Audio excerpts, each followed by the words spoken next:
As charlas do Xerión, un programa dirigido y presentado por Jesús Suárez. Bueno, buenas tardes a todos, bienvenidos y bienvenidas a As charlas do Xerión. Para quien no conozca estas charlas, pues son una cita con personajes y personas, sobre todo, que han puesto a Coruña y que están haciendo que cambie esta ciudad, o que ha cambiado, o la están cambiando, o la cambiarán en algún momento, ¿no? Intentamos repasar con nuestros entrevistados, nuestras personas que nos acompañan, pues ver cómo es el perfil más personal, ¿no? Repasando también su parte profesional, etcétera. Hoy estamos estrenando este nuevo lugar. Para mí es un placer estar en Arti, este espacio multidisciplinar de cultura, de arte, de gastronomía, y que nos permite traer aquí As charlas do Xerión. También dar las gracias, que esta charla no sería posible sin la promoción, el patrocinio de CEGA, con su equipo humano y técnico, y con SV Eventos, que han permitido montar pues todo lo que tenemos aquí. Así que, sin más retraso, pues me encantaría presentaros para mí alguien muy importante, alguien que está cambiando a Coruña, poniéndola en el mapa, educando a cirujanos y poniendo el mundo de la cirugía torácica en un lugar pues increíble, ¿no? Con todos ustedes, Diego González Rivas.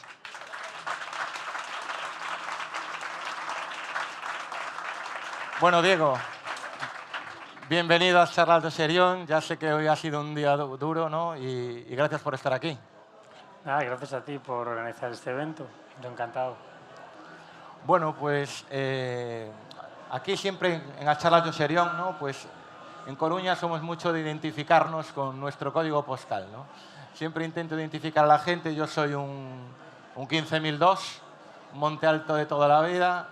Diego González Rivas, ¿con qué código postal se identifica? Y tu infancia, y cuáles son esos recuerdos de esa niñez, ¿no? Que tenemos todos.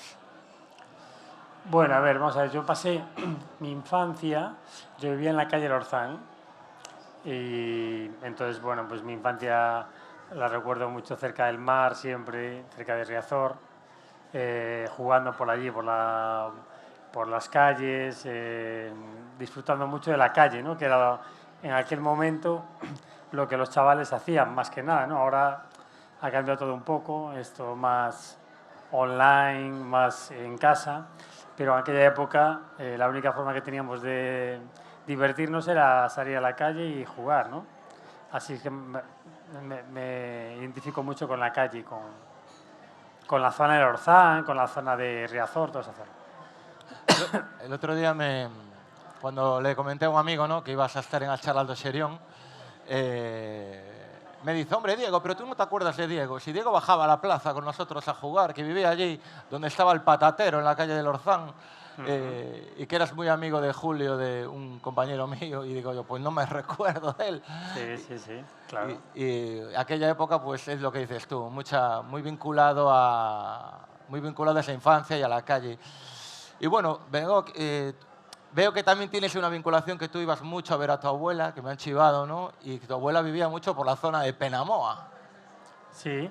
¿Cómo era esa infancia cuando era una época tan complicada para un niño por esa zona del poblado? Sí, bueno, mi abuela vivía en Penamoa, allí un chalet que estaba en la zona, digamos, rodeada de gitanos, ¿no? De barrios de gitanos. Entonces yo iba mucho allí, pasaba mucho tiempo con ellos, los fines de semana o cuando fuera, y eso hizo que me hiciera amigo de los gitanos de alrededor. Al final yo era el líder un poco de los... De hecho, en el libro, si leéis el libro Imposible es nada, ahí se cuenta mucho la historia de cómo yo lideraba el grupo de gitanos, era como el jefe de la banda. Me venían a buscar y yo me iba por ahí con ellos y, bueno, imagínate, hacíamos todo tipo de éramos chavales, me refiero. Sí, claro. Pero cualquier cosa, vamos a subir por ahí, por ese precipicio. Y yo iba allí y era el primero que... Y yo, ¿estás loco? No, vamos, seguidme. Y yo lideraba la banda de gitanos. Una vez me acuerdo que se cayó uno de ellos a una zona de tojos y tal, y yo fui ahí a rescatarlo ahí. Me acuerdo que al salir estaba rodeado de... Notaba serpientes, ratas por el suelo y me sentí como un héroe en aquel momento. Tú sabes ahora, ¿no?, que mañana el titular es Diego González Rivas lidera una banda de gitanos. Pues era algo así. Cuando era pequeño yo era el jefe de la banda, te lo puedo asegurar, ¿eh? Entonces, pero bueno, me acuerdo que iba al poblado de ellos y me encantaba entrar en las casas y ver cómo cocinaban y eran chabolas de... Sí, sí. Y yo alucinaba, ¿no? Pero para mí era como muy excitante, ¿no? Era como muy... Era algo nuevo, algo diferente, algo que no estaba acostumbrado, pero me encantaba lo de meterme en esos líos ahí. Y bueno, veo aquí que, bueno, tu médico, tu madre enfermera, ¿cómo se llamaban tus padres? ¿Cómo se llaman? Bueno, Pilar y José. y José. ¿Y tienes hermanos? ¿Uno, dos? Una hermana, sí. Una hermana. Y 2 sobrinos. Y 2 sobrinos. Y la parte que te llevó al final a este futuro en el que estás ahora, este presente, futuro y pasado también, ¿está muy vinculado a esa parte, a esa parte laboral de tu madre o no tiene nada que ver? ¿O es lo que mamaste en casa y está ahí, claro? Está muy vinculado, claro, porque mi madre, al ser enfermera, me llevaba al hospital muchas veces y yo iba al hospital y, no sé, me entusiasmaba el mundo hospitalario, ¿no? Sobre todo por la forma de ver cómo se podía ayudar a la gente y ver que las acciones de los médicos y de las enfermeras y del personal sanitario repercutía directamente en la felicidad de las personas. Es decir, yo notaba que con las acciones que ellos realizaban, la gente se encontraba mejor. Y eso me estimulaba, me gustaba, porque me gustaba que la gente se riera. De hecho, yo tenía una faceta de cómico de pequeño, grababa cintas de vídeo, cintas de audio, contando chistes. Me gustaba que la gente se riera. Entonces, eso yo creo que iba todo relacionado, ¿no? El ver que la gente estuviera siempre feliz, sonriendo, lo asociaba con la profesión de la medicina para ayudar a las personas. O sea, que querías provocar de alguna manera bienestar, ¿no?, a la gente. Pero acababas siempre esos vídeos de chistes, acababas con una frase mítica, ¿no? Sí. Sí, ¿no? Decía... Es curioso, ¿no?, que busques el bienestar y al final les dices... No, claro, yo lo que decía siempre, de hecho, sale en algún documental que decía, bueno, os deseo feliz Navidad, feliz año y que no se os muera ningún familiar. Esa era una frase que yo... O sea, después, Diego, de hacerles partirse de risa, les dice que no se les muera a nadie. O sea... Claro, porque lo que más me inquietaba era que la gente perdiese a un familiar, porque notaba que tenía mucha tristeza, entonces eso me aterrorizaba, ¿no? No quería que se muriese nadie. Está bien. Y por eso yo creo que estudié medicina, entre otras cosas, para intentar ayudar a la gente que no se muriese, ¿no? Sí, señor.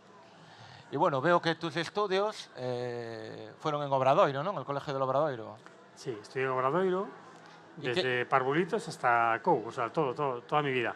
¿Qué recuerdos tienes de aquella época y si sigues manteniendo amigos de la infancia, ¿no?, de aquella época que marca para siempre, creo yo, ¿no?, la infancia? Sí, claro.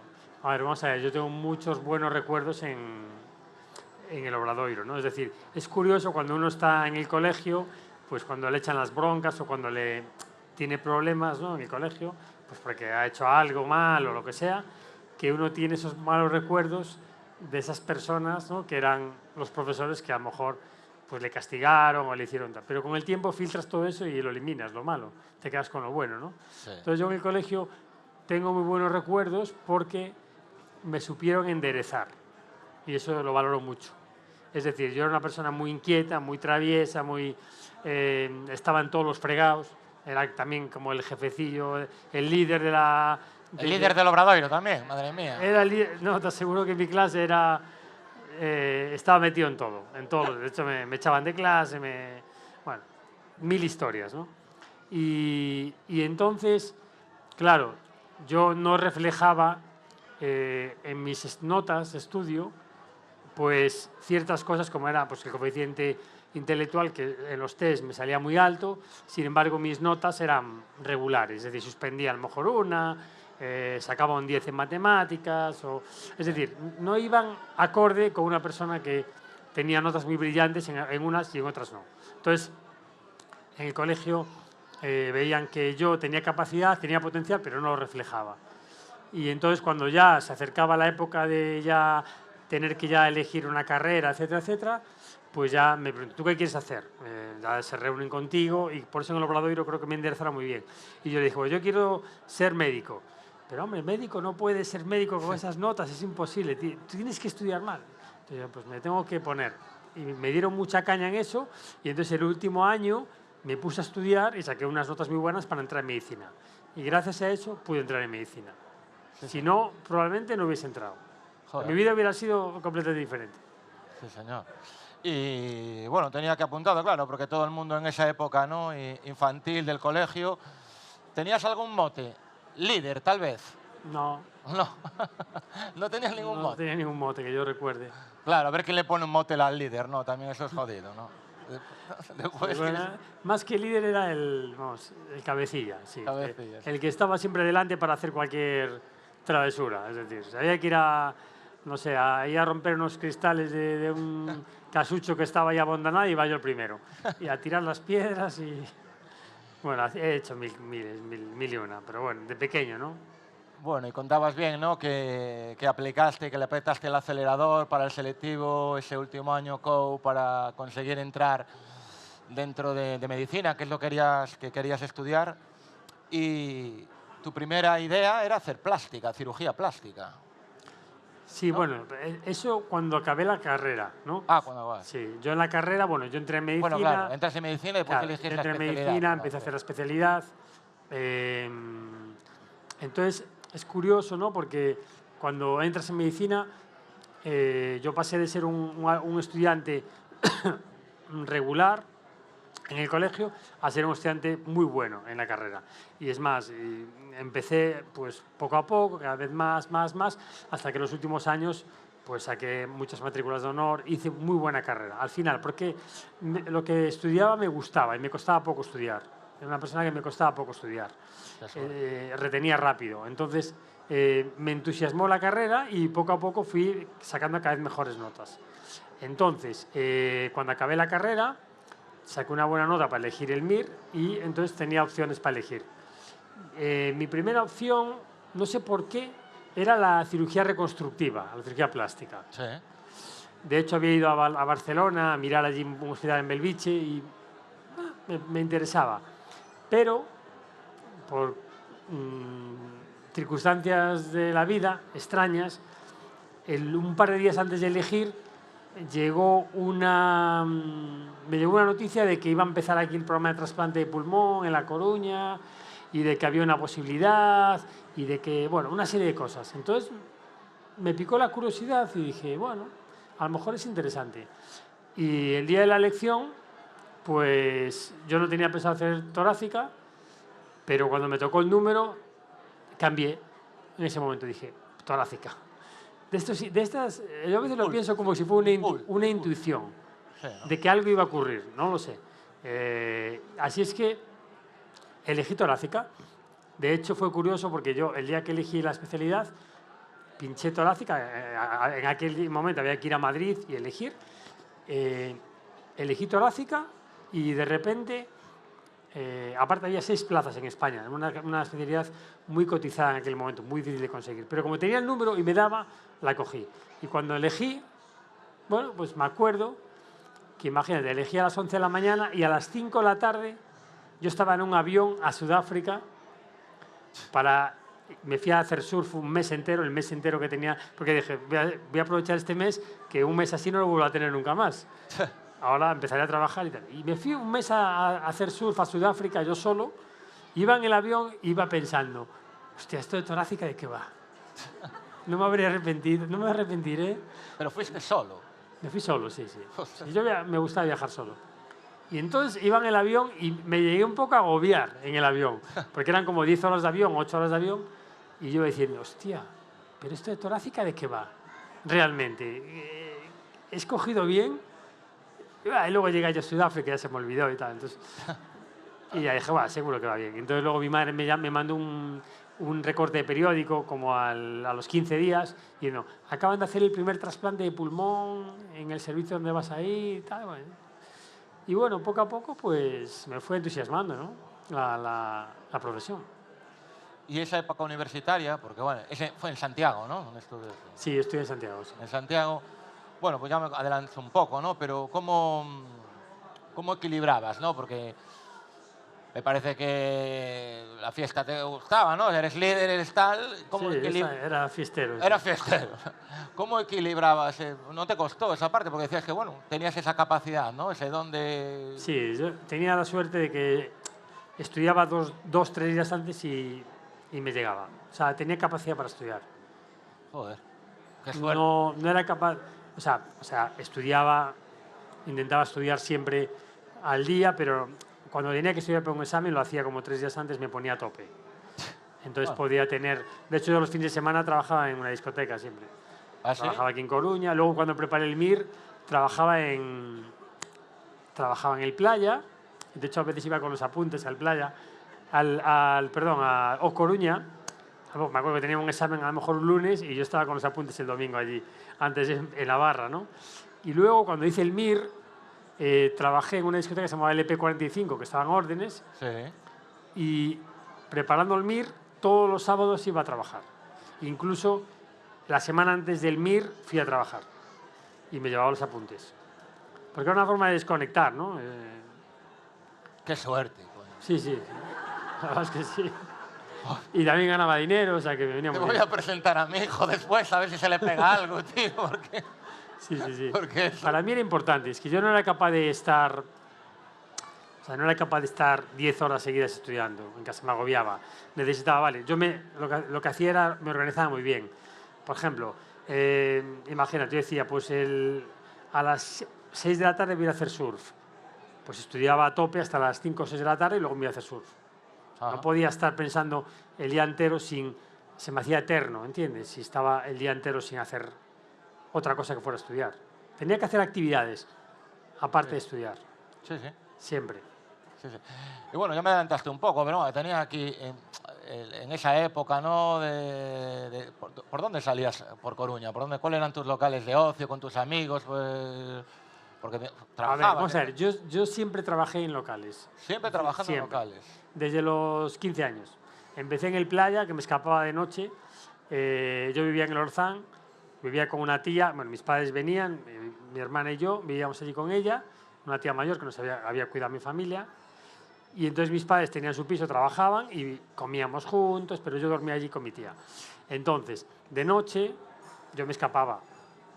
A las 11 de la noche, cuando estaba todo el mundo durmiendo, yo me escapaba. ¿Pero a trabajar? Y me iba al playa, sí. Y vendía entradas y ponía copas. Otro titular, Diego González Rivas trabajaba con 15 años en el playa. Sí. Entonces, y luego trabajé en muchísimos sitios en La Coruña. Sí. Trabajé aquí en Canaló, que era un local de aquí. Sí, ahí en el pasadizo Lozán. Sí. Trabajé en más sitios, luego trabajé en lo que era Marengo, Posavasos, Galería, todo eso, con 18 años, sí, con 18, 19 años. Y luego trabajé en O Coruña, trabajé en Pachá, en la época de Pachá, ponía copas. Sí, yo toda la vida. Sí. O sea, yo creo que desde los 15 años siempre estuve trabajando fines de semana en garitos. Pero por ocio, me lo pasaba bien. Eso en música se dice multiinstrumentista, eres. Exacto. Me gustaba, sí.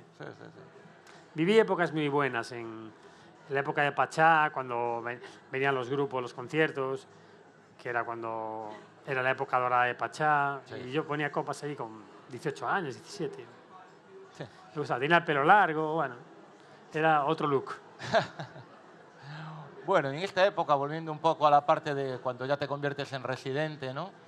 Te empieza a preocupar de tus pacientes en torácica el posoperatorio, ¿no? El ver el sufrimiento, lo que contabas desde niño, ¿no? Que te preocupaba el sufrimiento de la gente. Ahí que empiezas a estudiar, ¿no? Cuéntanos un poco ahí, eso qué marca en ti, qué marca en Diego el ver el posoperatorio de esas cirugías, ¿no? Que eran agresivas, claro. Claro.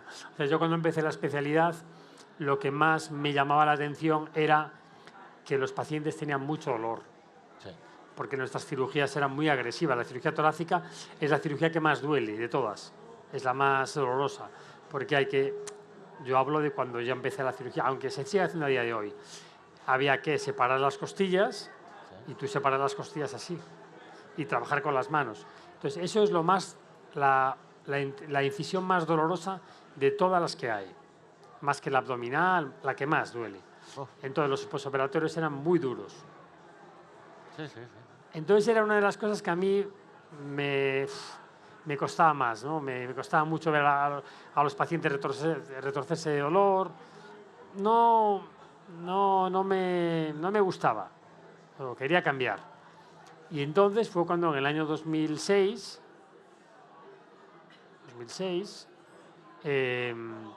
pues me doy cuenta que en Estados Unidos se hace videocirugía. Que había unos cirujanos que hacían incisiones pequeñas, ¿no? Hacían 4, 3, y entonces digo, esto lo quiero aprender. Entonces me fui para allí, estuve un tiempo, un par de meses, en Los Ángeles, lo aprendí, me quedé impresionado y empecé a hacerlo. Volví al CHUAC, se lo planteé a mi jefe y lo empezamos a hacer. De hecho, éramos casi de los pocos grupos de Europa que hacíamos cirugía mínimamente invasiva para la torácica. Había empezado un grupo en Sevilla, nosotros, y en Italia, muy poca gente, en Dinamarca, muy poca gente. Empezamos a hacer la cirugía mínimamente invasiva y vimos que los resultados eran mucho mejores. Pero eran 3 incisiones. Eran 4, luego pasamos a 3. Ah, vale. Y después... Entonces sí. yo dije, quiero mejorar. Sí. Y me fui de nuevo a Estados Unidos por mi cuenta, en mis vacaciones, a Nueva York, a un hospital, para mejorar eso. No para mejorar, sino para ver cómo otros cirujanos hacían lo mismo.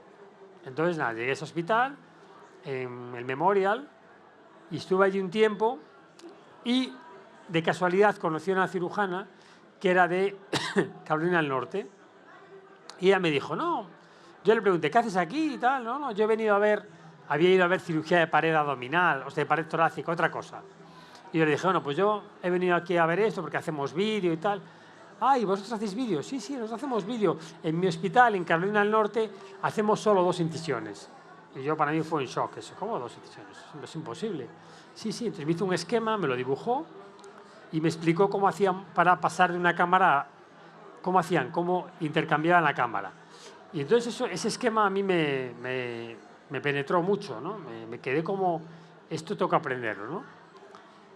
Y entonces volví a España y le mandé un mail al cirujano que era el jefe de ese departamento, que era el doctor Tomás D'Amico, que era un cirujano más importante del mundo en aquel momento, junto con Maquena y 2 más.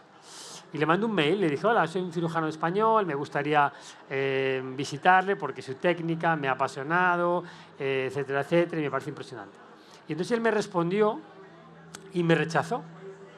¿Te rechazó? Me rechazó por mail. Me dijo, no, gracias por el email, pero no acepto gente que no conozca, lo siento mucho, no sé qué, papá. Porque claro, le escribía a tanta gente que yo creo que él en aquel momento dijo, no.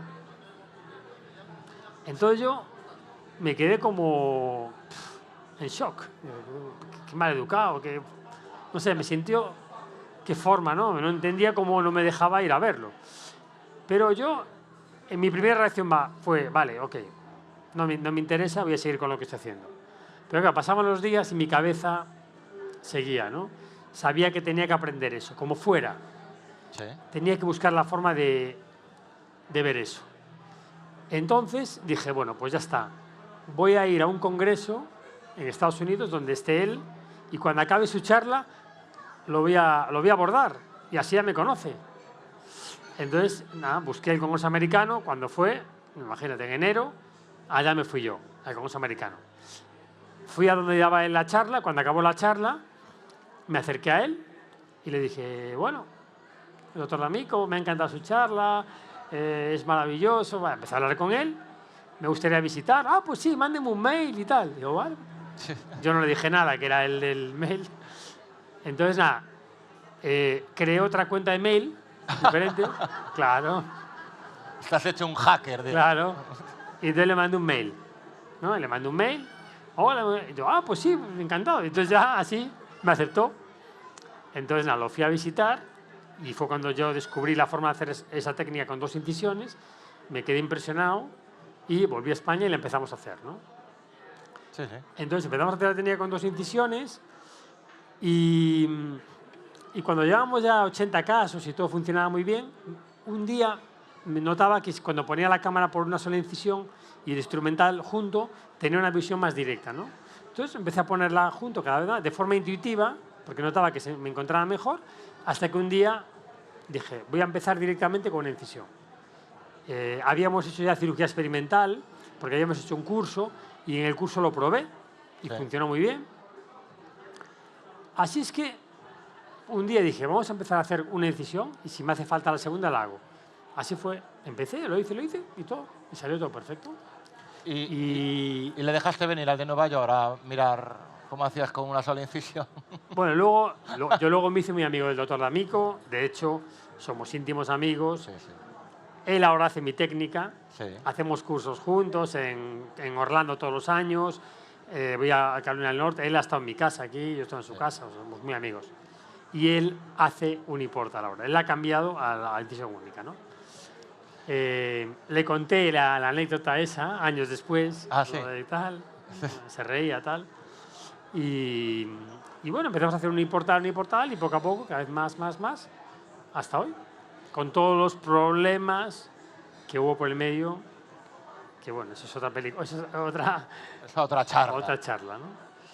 Y bueno, claro, se me ocurre, y supongo que a mucha gente de la que está aquí ahora escuchando, es que claro, con esta nueva técnica, este Uniportal VATS, ¿no? Las técnicas de anestesia no son tan invasivas, ¿no? O sea, no es tan duro, el paciente no requiere un... Bueno, vamos a ver, las técnicas son muy parecidas, pero no... Lo que pasa es que con el Uniportal, o sea, es decir, haciendo la menor agresión, tú puedes minimizar la anestesia, puedes hacer cirugía sin intubar también, es decir, no necesitas epidural, puedes hacerla con una incisión, con un bloqueo local, es decir, mejoras muchas cosas, sí. De hecho, aquí, gracias al Uniportal, hicimos los primeros casos del mundo también sin intubar, con el paciente sin ventilación mecánica, que fue otra innovación, ¿no? Sí. Bueno, entre las muchas que hicimos en Coruña. Aquí hicimos muchas innovaciones a nivel mundial, muchas. En el San Rafael, la mayor parte de ellas. Que luego se exportaron al mundo. Pero aquí en Coruña hemos hecho 4 o 5 técnicas pioneras en el mundo, aquí, en Coruña. Y ya me das pie a la siguiente pregunta. Ya que estamos hablando de Coruña, ya que estamos de que aquí nos convertimos en pioneros a nivel mundial de esa cirugía torácica, ¿quién forma tu equipo aquí en A Coruña? ¿Quién? ¿Quién forma el equipo contigo? ¿Quién? A ver, yo cuando empecé a operar, yo tenía un equipo. Yo estaba en el CHUAC, ¿no? Trabajando. Luego montamos la unidad de cirugía mínimamente invasiva en el San Rafael, y luego también en el Quirón, y ahí tenía un equipo con el que sigo trabajando, que todos poco a poco fueron aprendiendo la técnica, todos. Es decir, todo el mundo la hace hoy en día en el CHUAC. Todas las personas que hacen el Uniportal fueron aprendiendo de mí poco a poco. Es decir, yo fui enseñando tanto a los adjuntos con los que empecé, como a los residentes que ahora son adjuntos ya. Es decir, fue un proceso de todos juntos, evidentemente, porque eso fue un trabajo de equipo, sobre todo con los problemas que hubo al principio. Tú date cuenta que yo cuando desarrollé la técnica, el primer obstáculo fue mi jefe. Es decir, el jefe que yo tenía en aquel momento. ¿Ah, sí? Claro, eso es la historia que, bueno, si lees el capítulo 8 del libro, Obstáculos, ahí lo vas a entender. Sí. El pero primer obstáculo... lo tendrías que tener en audiolibro. Así te lo pero no, me refiero, es una historia muy interesante, ¿no? Porque hubo una restricción absoluta cuando yo inventé la técnica, de repente un chaval joven, que empezamos a hacer eso, y el que era mi jefe en aquel momento dice, esto no se puede hacer.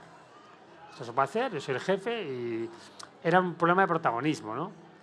Sí. Yo le dije, bueno, pero esto no podemos frenarlo, porque esto es una cosa innovadora, tal. No. Entonces me prohíbe operar de esa manera. A lo cual yo, con mi carácter rebelde de mi infancia... ¿Mandaste a los gitanos? En ese momento... En ese momento, no hizo falta. En ese momento sale mi carácter rebelde y es cuando yo digo, no, no podemos parar esto porque esto es, yo veía que eso iba a ser muy importante. Y entonces, claro, me enfrento a él Sí. y se establece una guerra, digamos, porque él intenta convencer a todo el mundo que se pongan contra mí, la gente se pone de mi lado, afortunadamente, porque veían que eso era muy potente, y se inicia una guerra tremenda. Tú imagínate en un servicio en el cual tu jefe es una persona muy poderosa y que te dice que no puedes operar. La mayor parte de la gente hubiera desistido, Sí. porque esa lucha tienes todas las de perder. Sí, sí, David contra Goliat, ¿no? Exacto. Pero yo, por mi carácter rebelde, no sé si inconsciente o no, dije no. Yo dije, yo voy a ir a por todas y yo no voy a ceder en esto. Así es que intenté negociar al principio, no hubo negociación y yo seguí mi camino. Entonces, claro, él me ponía los casos más difíciles, imagínate, Ya. para que yo tuviese algún problema, para que yo desistiese. Y yo, imagínate lo que era bajar a quirófano, un chaval de 20 y pico años, no, 20 y pico, no, tenía ya 30. Cuando tu jefe está esperando arriba que tengas un problema, ¿no? Que falles, Sí, para sí, poder decir... Para que fracases, Claro. literalmente. Luego, y yo bajaba a quirófano y operaba. Y un caso tras otro iban saliendo bien. También tuve suerte, evidentemente, porque yo creo que no es solo que tú lo hagas bien o que lo intentes hacer bien. Tú puedes hacer bien algo y que te salga mal. Correcto. Y que te salga mal. Es decir, si yo en el paciente número 7 se complica, imaginaros, se complica por lo que sea, pues a lo mejor la película hubiera sido diferente, porque él hubiera tenido todos los argumentos para decir, bueno, este señor ha hecho esto, no hay evidencia, ¿entiendes? Es una técnica ilegal, lo que sea. Pero fue todo bien. Y luego también tuve la suerte, por ejemplo, que fueron algo que me enteré con el tiempo. Claro, el hospital al principio, al verse en esa... ¿no? Tu jefe de servicio que intenta ir a la dirección para que bloqueen esa técnica, y que el hospital en ese momento contactó con los 3 o 4 mejores cirujanos del mundo, con los que yo había estado, Sí. en su momento, que era D'Amico, Maquena, había contactado con otros, y el hospital preguntándole, oye, ¿esto que está haciendo este cirujano? Claro, aquí hay... ¿Qué ocurre? ¿Se puede hacer? Y, y la respuesta de esos cirujanos fue, qué suerte tenéis de que este chaval ha desarrollado eso. No hay ningún problema, enhorabuena. O sea, fue todo... Claro, imagínate personas como Tomás D'Amico, gente que eran super top mundiales y que vieron que una persona hacía algo nuevo y no les supuso una amenaza para ellos. Sí, claro. Podían haber dicho, este chaval, eso es una locura. Sí, podían ¿no? haberte apagado. Claro. Sin embargo, eso fue un refuerzo para mí, ¿no? Sí, sí, sí. Que yo no lo supe hasta años después. Y entonces el hospital me apoyó. Y luego, bueno, pues fue pasando el tiempo y, bueno, hubo una batalla ahí tremenda que, bueno. Pero yo, con el tiempo, yo lo pasé muy mal esos años, fueron muy duros para mí. Fueron años, 3, 4, 5 años durísimos.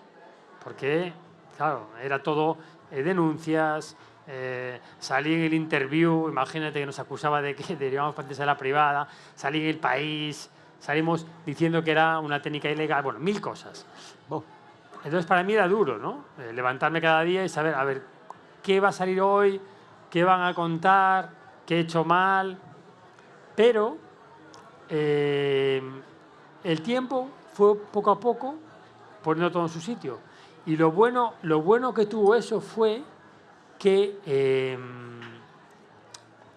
fue para mí un estímulo para que yo quisiera mostrar eso al mundo, ¿entendéis? Para que yo quisiera demostrar que eso funcionaba, para que yo saliese fuera a enseñarlo, para que yo lo quisiese compartir, porque quería demostrar que eso funcionaba. Sí, sí. Y con el tiempo, pues funcionó. Y yo, en estos momentos, es decir, yo no tengo rencor hacia esa persona, al contrario, yo le estoy agradecido. Porque yo creo que lo peor que hay en la vida es vivir con rencor. Y yo soy una persona que me puedo enfadar en un momento, puedo tener un momento de enfado, pero yo nunca me enfado. A largo plazo, yo no tengo enemigos, no estoy enfadado con nadie. Porque sé perdonar.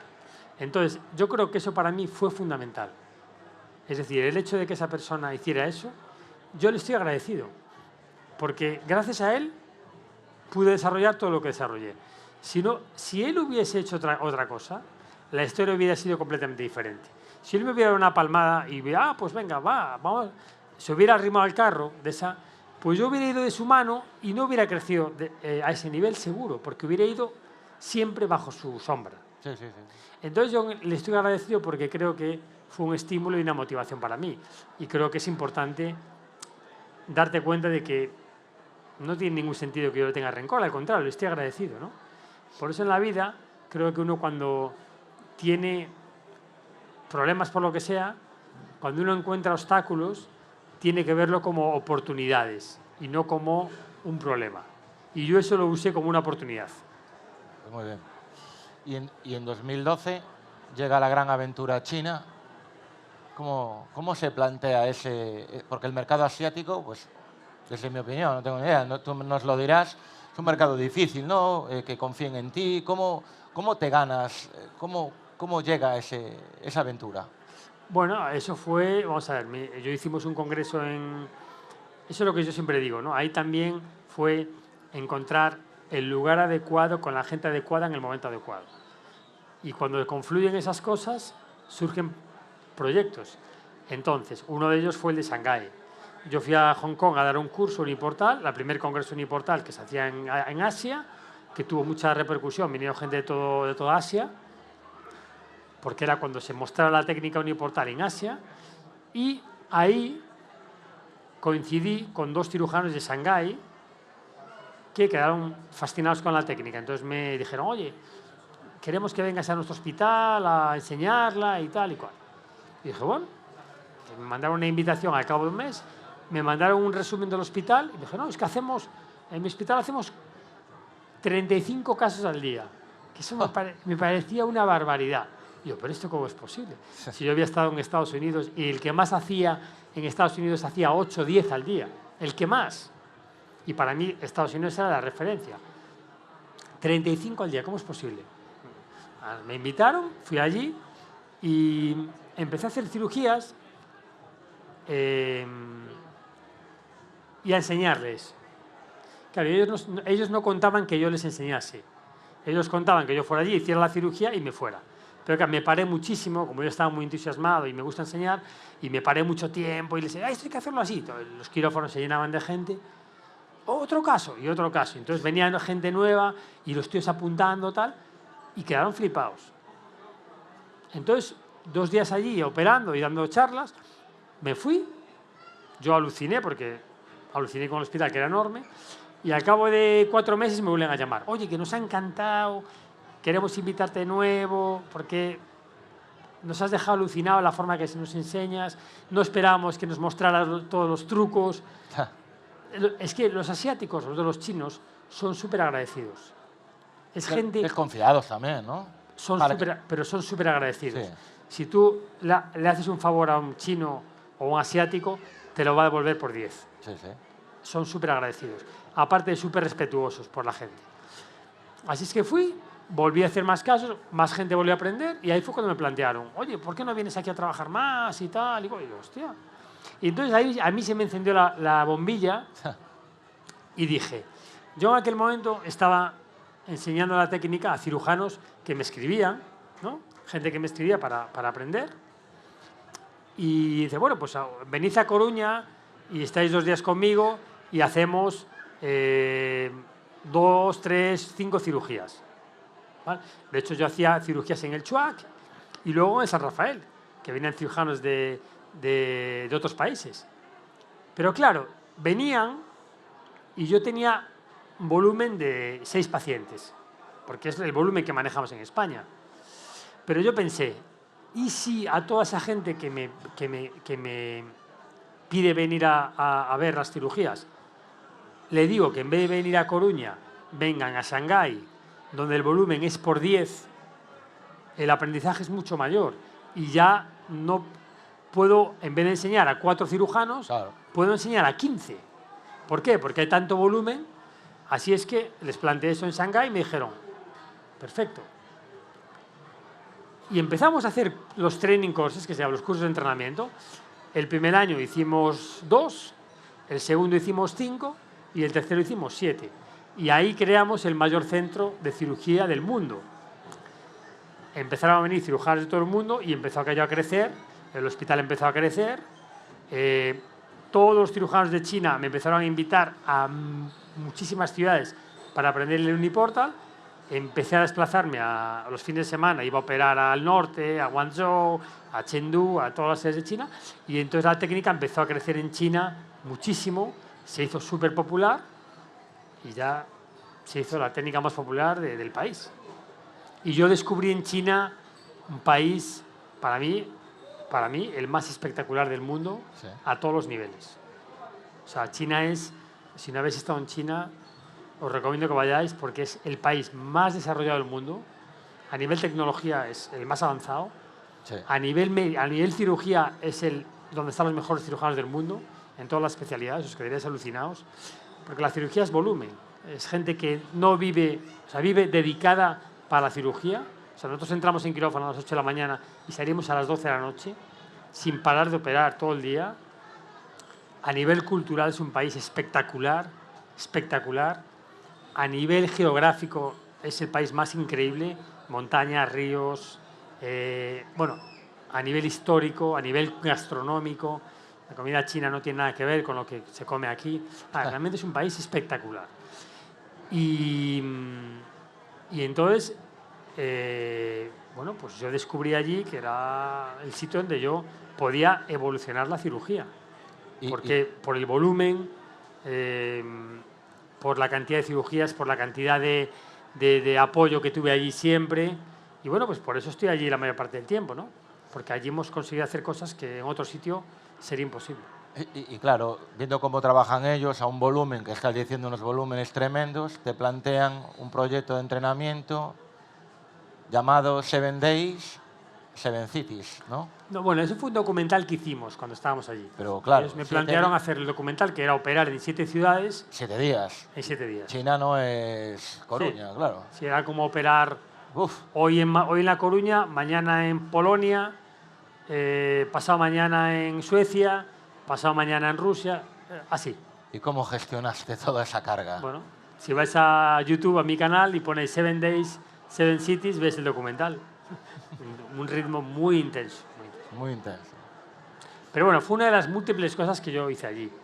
O sea, yo soy de 7 Days, 7 Cities, lo he hecho muchísimas veces allí. Cada vez que voy, acabo el training y me tiro 10 días viajando por China operando a otras ciudades. Y claro, con este ritmo, ¿cómo gestionas el cansancio en el quirófano? Porque me imagino que eres humano. Bueno, yo estoy acostumbrado ya, o sea, estoy acostumbrado al ritmo muy continuo de quirófano. Te acostumbras, o sea, es decir, es que ya cuando te apasiona ya es como que te enganchas, ¿no? Sí. Ya es algo que... Es adictivo. Es adictivo, sí.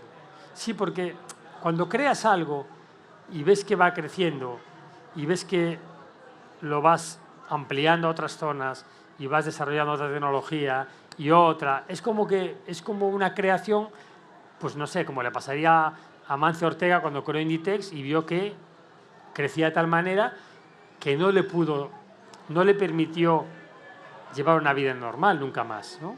O a Steve Jobs, que cuando empezó con Apple, empezó con un ordenador en un garaje y de repente creó un monstruo que tiene todo tipo y que va creciendo cada vez más, ¿no? Es Apple Watch, la tablet, la Apple TV, es decir, entonces te enganchas en tu trabajo y llega un momento que no eres capaz de salir.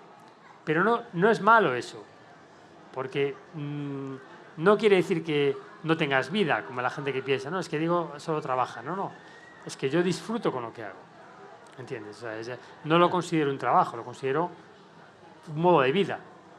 Sí, sí. Entonces, es lo más importante, ¿eh? Entonces, realmente, a mí no me trastoca el estar operando un sábado todo el día en el norte de China y el sábado en el sur de China. Y el domingo y el lunes empezar a operar en Shanghái. A mí eso me gusta, si no yo no lo haría. Sí, sí. Y después, claro, estamos hablando de Shanghái, estamos hablando de Nueva York, Coruña, lugares tecnológicamente avanzados, pero operas en lugares donde no tenemos toda esa tecnología. ¿Cómo es aquello, Diego? Bueno, eso es otro tema, ¿no? Digamos que desde que empecé a desarrollar la técnica Uniportal, vi que había también zonas del mundo que no había desarrollo de videocirugía en absoluto, que estaban súper verdes, digamos, ¿no? Entonces, cirujanos que venían al entrenamiento de Shanghái, venían cirujanos de Uganda, cirujanos de Uzbekistán, de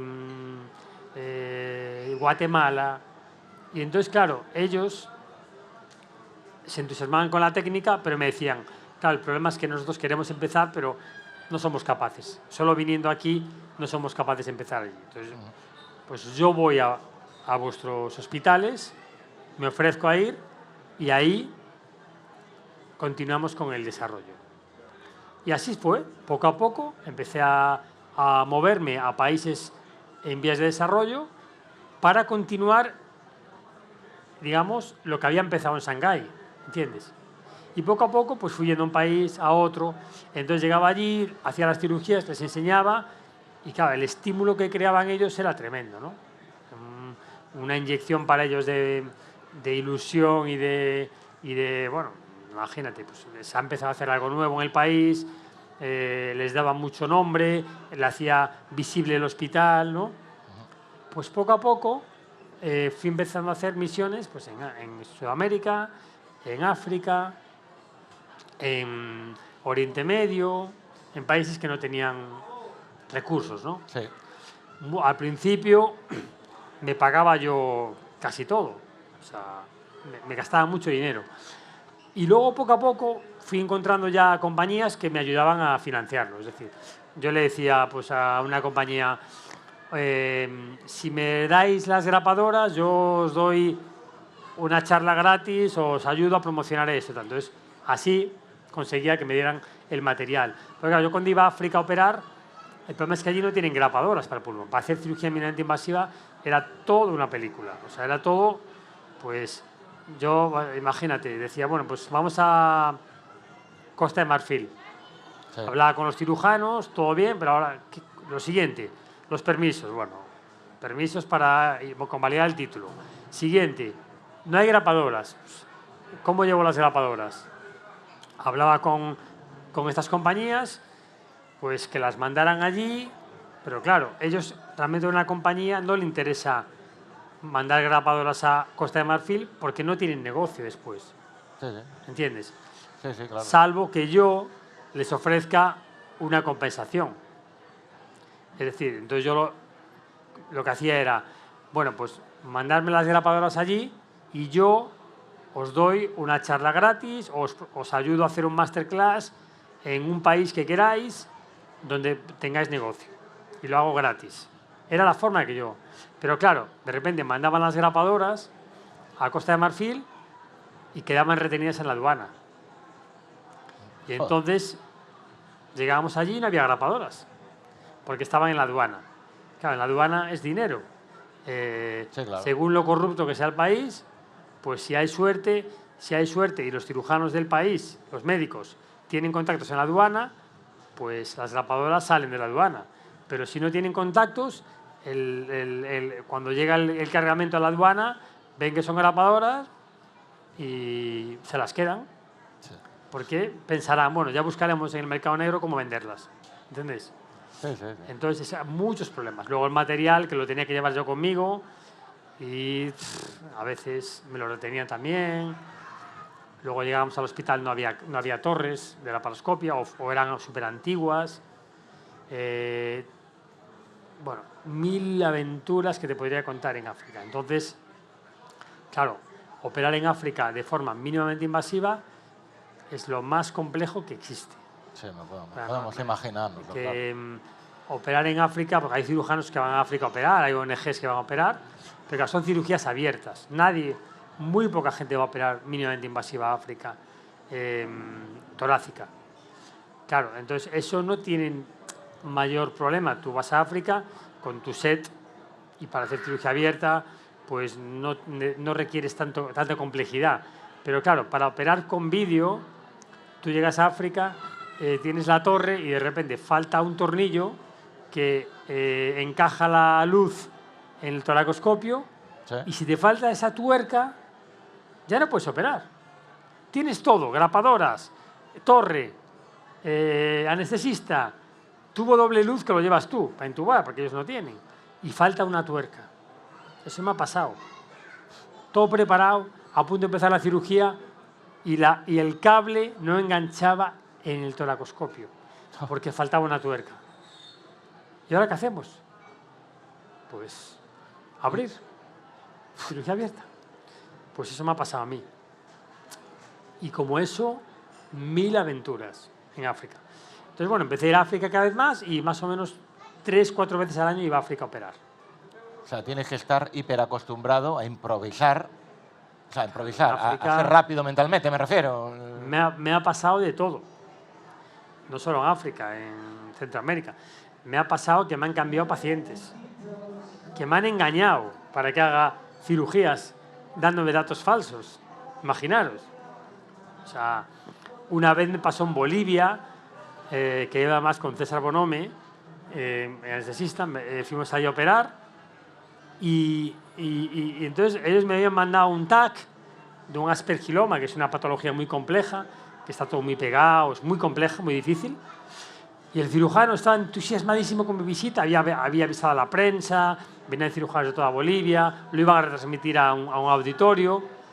Entonces, bueno, llegamos allí y llegó a quirófano. Bueno, César fue a quirófano, preparó todo, le pusieron epidural. Allí había como 20 anestesistas, pero yo le dije que venía el mejor, César para mí es el mejor.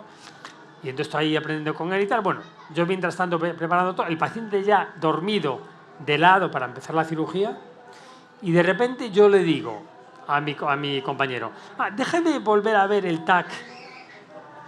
Él me lo había mandado, porque yo siempre veo a los pacientes 1 o 2 semanas antes. Siempre les pido que me manden todo por mail o por WhatsApp. Entonces yo había visto el caso y dije, bueno, caso complejo, pero no hay problema. Entonces justo cuando vamos a empezar la cirugía, yo le digo, déjame volver a ver el TAC para recordar bien el caso. Y me dice mi cirujano, ¡ay! Diego, me olvidé de contarte una cosa, es que hemos cambiado el paciente. Y yo, ¿cómo que habéis cambiado el paciente? Sí, pero es lo mismo, es un aspergiloma en el lóbulo superior, igual y tal. Y yo, bueno, déjamelo ver y tal. Entonces veo el TAC, y claro, era un aspergiloma en el lóbulo superior, pero el problema es que invadía el lóbulo inferior. Había que quitar el pulmón entero. Sí. Y yo le dije, hombre, pero esto es mucho más complejo, aquí hay que quitar el pulmón entero. Y me dice, bueno, vale. Y yo, bueno, déjame ver la espirometría, la función pulmonar. Me enseñan la función pulmonar, era horrible. No toleraba la cirugía, no se podía quitar el pulmón, lo hubiera matado. Se hubiera hecho la cirugía, todo el mundo en el auditorio, ¡ay, qué bien, qué bonito! Pero el paciente no hubiera sobrevivido en el posoperatorio. Entonces le dije, este paciente no se puede operar. ¿Pero cómo? No. Y lo tuvieron que despertar. Lo tuvieron que despertar. Gracias a Dios. Gracias a Dios. De hecho, esto César siempre lo cuenta. Sí. Y lo gracioso es que 2 días después recibo un mensaje por Facebook de la paciente. Doctor, ¿qué pasó? ¿Por qué no me operó? Pero yo tenía todas esperando. Y yo le conté, mire, es que no se puede operar. Bueno, se me cayó el alma al suelo. Oh. Entonces, claro, esas cosas me pasó en Bolivia, me pasó en la India, y un caso igual, paciente dormido, que me cambiaron al paciente. Me pasó en Alemania, Sí. No me cambiaron al paciente, pero me dijeron unos datos que no eran reales de la espirometría. Entonces, bueno, estas cosas estoy muy acostumbrado. Sí. Entonces ahora ya las manejo mejor. Y bueno, con estas cosas que nos estás contando, pero bueno, también dentro de tus hobbies, ¿no? De lo que es el surf, que para ti el surf me imagino que es todo. En 2002, en un viaje de estos de hobby, casi pierdes la vida, ¿no? 2000 no, el 2002 fue en Bali. En Bali. Pero fue en el atentado. En el atentado de Bali. Pensé que era un viaje también No, por hobby o por surf. yo casi me muero 3 veces en mi vida. 3. Sí, 3. La primera fue... Bueno, yo casi me muero 4 veces, que yo recuerde. 4. Madre mía. La primera, me acuerdo perfectamente, en la plaza de Vigo, comiendo un caramelo, me atraganté. Me atraganté, estaba con mi tía, y yo ya azul, porque me recordaron que me dijeron que estaba azul, y me dio unas palmadas en la espalda y expulsé el caramelo. Tenía como, no sé, 8 años, una cosa así. La segunda vez que casi me muero, que yo recuerde, fue en la plaza de Vigo también. También, de pequeño. Y me acuerdo perfectamente, porque me acuerdo que había una cabina de teléfonos y dentro de la cabina había unos cables sueltos. Sí. Y yo andaba por allí fedeando, como siempre, de pequeño, y vi los cables que estaban arriba de todo y dije, oh, los quiero tocar. Entonces, escalé la cabina, me subí, y no sé por qué quería tocar los cables. Entonces, claro, toqué el cable y me quedé pegado. Me electrocuté. De hecho, me caí, perdí conocimiento, justo que mi tía también estaba afuera y me reanimaron y sobreviví. La tercera vez que casi me muero fue en Bali, en el atentado de Al-Qaeda. Sí, muchos lo recordaréis, porque salimos en Telecinco, en todos los medios de comunicación, que era, yo iba a surfear con mis amigos, última noche, íbamos a una discoteca que estaba al aire libre, que se llamaba el Sari Club, íbamos todas las noches allí, y la última noche habíamos quedado para cenar allí con unos amigos, era la última noche, unos brasileños, australianos, que eran muy amigos nuestros, habíamos quedado a las 10 de la noche para cenar. Y yo estaba con varios amigos de Coruña, éramos 5, Quique Aradas, Oliver Méndez, José Maceiras y la novia de José, no me acuerdo cómo se llamaba. Bueno, no me sale ahora. Bueno. Entonces, quedamos para cenar a las 9 en un restaurante detrás de la discoteca, a 100 metros. Y antes de ir al restaurante quedamos en un bar de al lado y de ahí vamos al restaurante. Quedamos a las 9. Y José con la novia se fueron de compras y llegaron 20 minutos tarde. Y esperamos hasta las 9:20. Entonces, claro, cuando llegaron, joder, nosotros nos enfadamos con ellos. Pero, hombre, habéis llegado 20 minutos tarde, hemos quedado a las 11 en el Sari Club. Bueno, creo que a las 11, imagínate. Y ahora vamos a ir a cenar con prisas. Sí. Ah, no pasa nada. Fuimos a cenar. Claro, la cena se demoró 20 minutos. Sí. Entonces acabamos, imagínate, de cenar a las 11:10. Habíamos quedado a las 11 en el Sari Club con nuestros amigos, 2 amigos brasileños y un australiano. La cena nuestra acabó a las 11:10, 11:15. Venga, vamos rápido, que hemos quedado a las 11 y tal. Pagamos la cuenta, salimos del restaurante a las 11:18, que creo que fue el momento de la explosión, y en ese momento la explosión. Estábamos caminando y había 80 metros. 80. Teníamos que hacer así. Tuvimos la suerte que había un edificio, el Sari Club estaba aquí había un edificio y aquí estaba el restaurante. Para llegar de aquí a aquí había 50 metros. Tuvimos que hacer así, así y así. Y la explosión fue cuando estábamos caminando aquí. Entonces la onda expansiva nos tiró al suelo. O sea, imagínate, todos cristales rotos en ese momento, y la onda expansiva como si nos hubieran empujado, ¿no? Sí. Pues te dan un empujón. Y, ¿qué pasa aquí? La gente gritando, tal. Empezamos a correr y vamos hacia la zona del fuego. Y veíamos gente ensangrentada viniendo hacia nosotros. No, hacia el otro lado. Fue una locura. Y nuestros 3 amigos murieron, claro. Murieron, los brasileños. Claro, murieron. Estaban allí a las 11. Uf. Claro. 20 minutos. 18 minutos. 18 minutos. Lo que son 18 minutos, el todo o la nada. Los 18 minutos nos salvaron la vida. Uf. Y realmente nos salvaron la vida nuestros amigos. Madre mía. Gracias a que se fue de compras la novia de mi amigo y se demoró. Pues sí. Y bueno, eso es muy curioso, ¿no? Porque realmente durante mucho tiempo me costaba asimilarlo eso. Normal. Sí, porque, o sea, que tú estés vivo, no lo entendías, ¿no? ¿Cómo puede ser, no? Y la cuarta vez que estuve a punto de morir fue en el año 2005, haciendo surf en Indonesia. Como era el médico de la Selección Española de Surf, viajaba con ellos y un día iba en un barco yo iba con gente muy buena, porque yo era el médico, yo surfeaba y si pasaba algo yo les cosía, les hacía de médico, ¿no?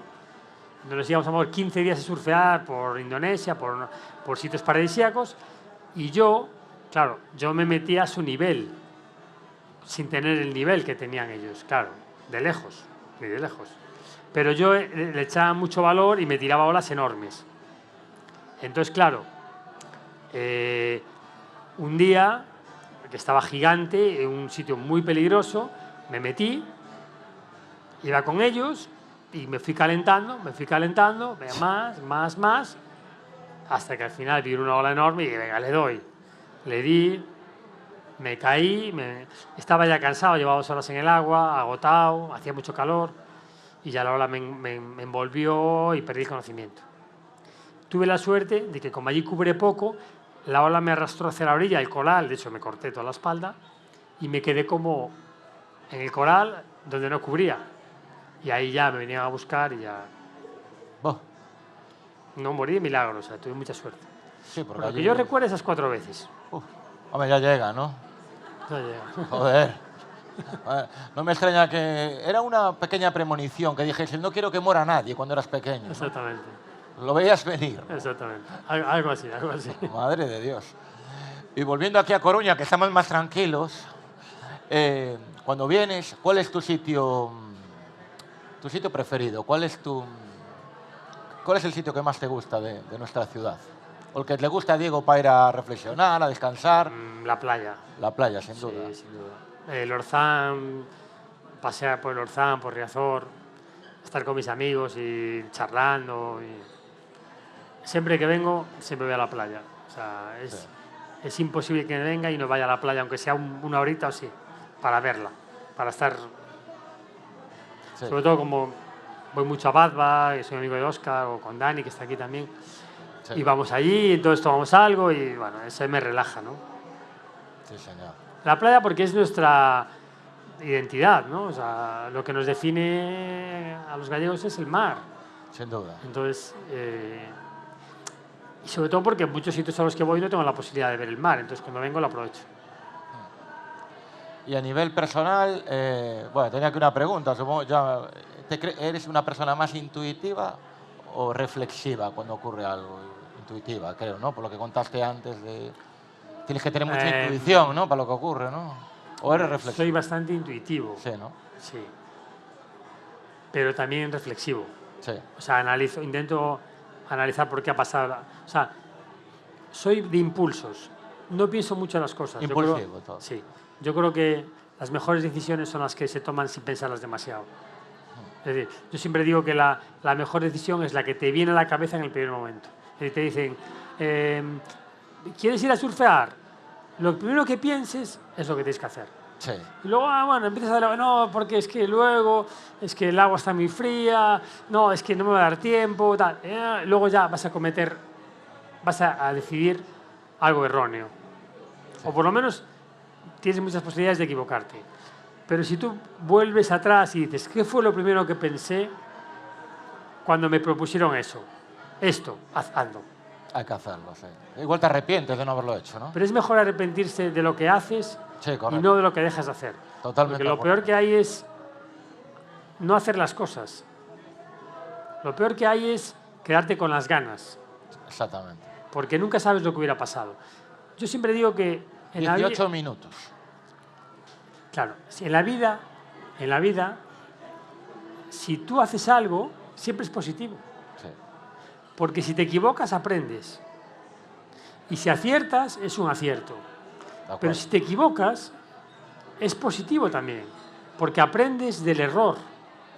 Pero si no lo haces, nunca aprendes y nunca vas a saber lo que hubiera pasado. Por eso la gente que es conservadora, que está todo el tiempo pensando en lo que va a pasar mañana, en cómo va a vivir dentro de 20 años, eso es un error. Tú tienes que pensar cómo vas a vivir hoy. Y mañana te levantas y es otro día. No puedes estar pensando en ya lo haré, porque mañana puede ser nunca. Hay que hacerlo hoy. Sí. Entonces, por eso creo que las cosas que se hacen son siempre positivas. O sea, yo creo que todo lo que hagas, aunque esté mal hecho, es un acierto. Porque son errores de los que aprendes. Si no haces algo, nunca vas a saber lo que hubiera pasado. Totalmente. Y nunca vas a... Si eres conservador en todo lo que haces, ¿cómo vas a evolucionar? Nunca vas a evolucionar. Siempre estarás en un nivel de tu zona de confort que no te va a permitir mejorar. Totalmente. Por eso hay que ser... En la vida hay que ser arriesgado. Como el dicho que dice que cortas la... ¿Cómo es? Que cortas la vida... No, qué poco nos arriesgamos para lo corta que es la vida. ¿No? Sí, es que es verdad.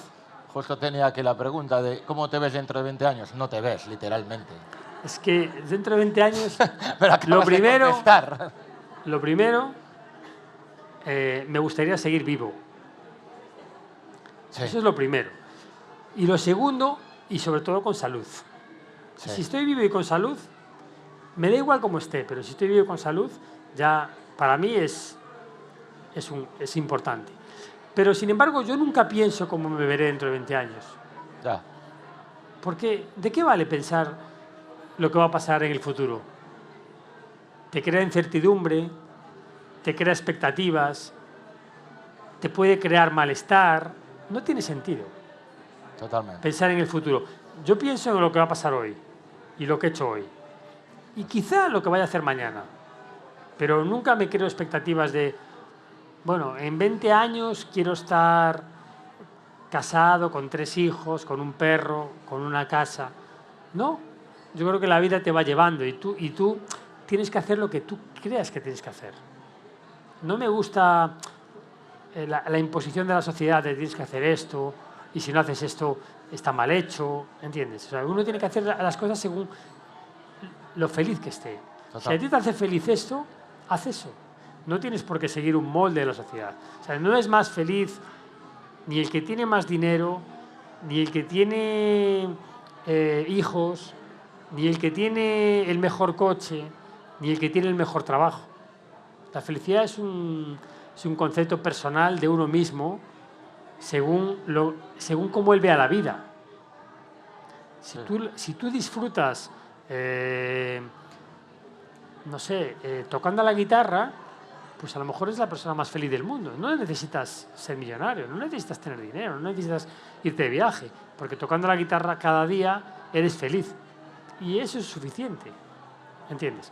Por eso creo que no me veo dentro de 20 años porque no me pueden imaginar lo que va a pasar dentro de 20 años. Entonces, como no me lo quiero imaginar, prefiero no pensar en posibilidades de que pueda suceder, ¿no? Creo que es un error.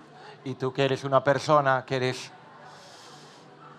eres poco conformista, lo acabas de decir, ¿no has logrado algo que hubieses querido conseguir? ¿Hay algo que, Dios, no conseguí esto? Porque no eres poco conformista, no eres conformista. O sea, soy inconformista. Cada vez eres inconformista. Soy pues hay algo... exigente. Hay algo... Muy exigente. Hay algo que dices, no conseguí todavía esto. Y quiero luchar por ello, claro.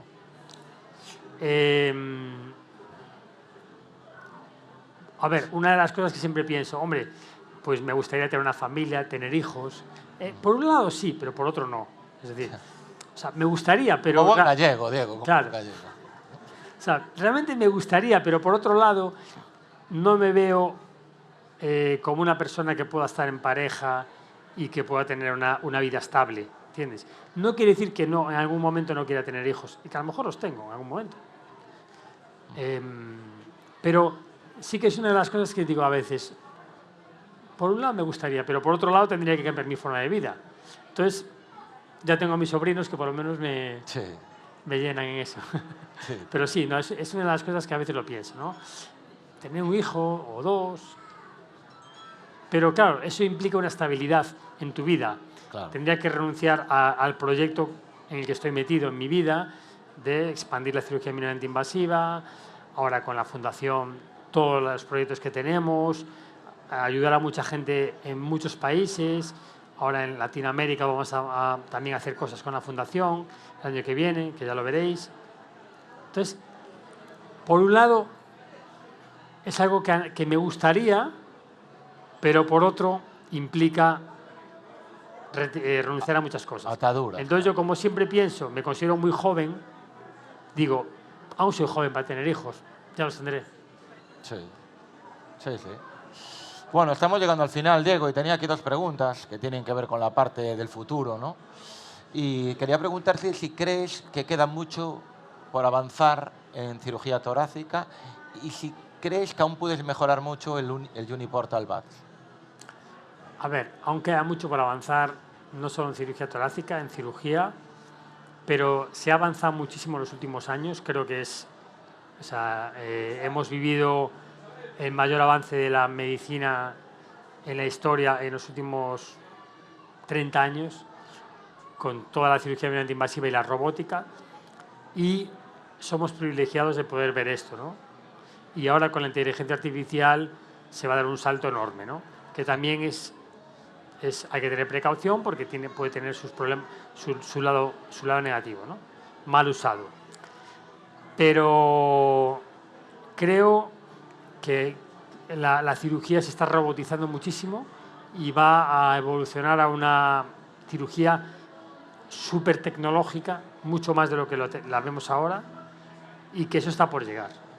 Porque la mezcla de inteligencia artificial y la robótica va a generar, pues eso, imagínate, robots mucho más. Como el robot que estamos desarrollando ahora en Shanghái, estamos desarrollando un robot, imagino que lo habréis visto cuando fui al hormiguero o cuando salió en la prensa hace poco.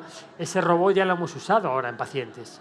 Y ahora en enero voy a continuar en Shanghái haciendo otro proyecto con ese robot. Bueno, pues es un robot súper tecnológico que va a cambiar el rumbo de la cirugía a nivel mundial, ¿no?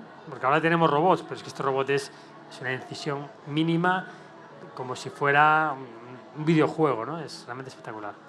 Eso va a cambiar mucho. Y la genética, la inmunoterapia, sí, yo creo que lo bueno que tiene la tecnología y el avance es que conseguiremos que el cáncer sea una enfermedad crónica. Ya hoy en día se está casi controlando, pero yo creo que el cáncer en 30 años, 40 años será algo crónico. Te tomas una pastilla y las indicaciones quirúrgicas serán mucho más limitadas que ahora, porque no hará falta operar como ahora, ¿eh? Entonces yo creo que en ese sentido la cirugía va a bajar, pero habrá otro tipo de técnicas, ¿no? La última, la tenía aquí, que ya me la pisaste. Te decía si, bueno, ya que vamos a tener aquí la agencia, la ESIA, ¿no?, de inteligencia artificial en Coruña, la pregunta era si la inteligencia artificial crees que va a ser muy importante dentro de la cirugía y que prácticamente puede, pues, mejorar muchísimo lo que es. Ya me contestaste, ¿eh? Sí, bueno, no te contesté del todo. Lo que te podría decir te podría decir una cosa. Yo ahora estoy metido también en un proyecto de inteligencia artificial con unos socios que tengo para una cosa que lo veréis, de salud y tal. Pero es que la inteligencia artificial, estoy convencido que combinado con la robótica llegará un momento que los robots operarán solos. O sea, operarán bajo... Porque ahora la gente cuando te dice, me va a operar un robot, no, realmente tú eres el que operas. Sí, claro. Tú manejas el robot, exacto. Tú lo controlas.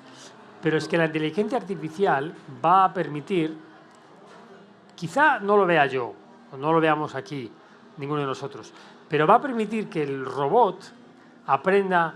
Porque ahora un robot, de hecho ya hay estudios, y yo lo he visto en Shanghái además, cómo un robot es capaz de hacer una sutura, es capaz de unir, por ejemplo, 2 bronquios, o es capaz de unir un intestino mucho mejor que tú. un robot solo. Lo programan y lo hace. Pero porque es algo muy mecánico. El problema del robot ahora es que no es capaz de pensar en una cirugía él solo. Imagínate, empieza a hacer una lobectomía, sangra la arteria y ¿qué hace? No es capaz de solucionar. Toma decisiones. Exacto.